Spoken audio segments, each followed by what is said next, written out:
عليكم يا أخوان. أنا أريد لجميع المسلمين السني على أهل النبي صلى الله عليه وسلم على عقيدة الصحيحة، على عقيدة أهل السنة والسلام. المشكلة عندنا هنا جاء الشيعة وكثر عندنا ونحن ما كان نعرف هذا الشيء. الآن وجدت الأخبار، أنا ذهبت من أكثر من 8 المساجد، الآن يبنون المسجد ويبني المستشفى ويبني المدرسة، ولو ما تريد أن تتحرك معهم ولو ما تريد أن تتعامل معهم لابد تعمل معهم. أو من هذا الوقت ممكن تدخل إلى مستشفىتهم، أو ممكن من واحد أيام تدخل إلى مدرستهم، أو من واحد من أيام تدخل إلى المسجد لهم وما تعرف أي شيء. الآن جاء واحد قال لي دخلت في المسجد قريب عندنا المخلي، وقال فاروق أنا دخلت في هذا المسجد ولكن ما عرفت كيف يصلي.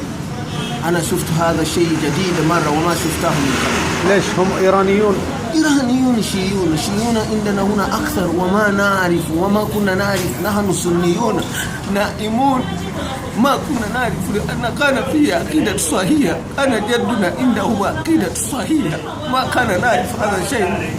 نسأل الله العافية والسلام، نسأل الله العافية. يا إخوة هذا أخونا من يا أخوان لا بد أن تنتبه هذا المشاكل. يا أخوان لا بد أن تستيقظوا، لا بد أن تستيقظوا. عندنا هنا الحمد لله عندنا العلماء درست من الجامعات المختلفة وعندهم المعلومات كثير، ولكن لا يستطيع أن يتكلم، لأن فيه هناك في قرية لا يستطيع أن يأتي في المدينة، لا يستطيع أن يأتي.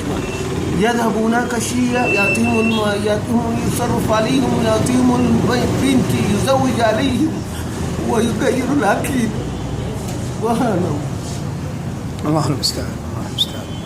هذا أخونا فاروق من أوغندا، عملنا مع هذا اللقاء ويخبرنا بأن هناك إيرانيون شيعة يبنون المساجد في كل مكان والمستشفيات ودور المدارس لهؤلاء الفجرة. نسأل الله العلي القدير أن يستيقظون أهل السنة ويرون ماذا يعملون في أهل السنة.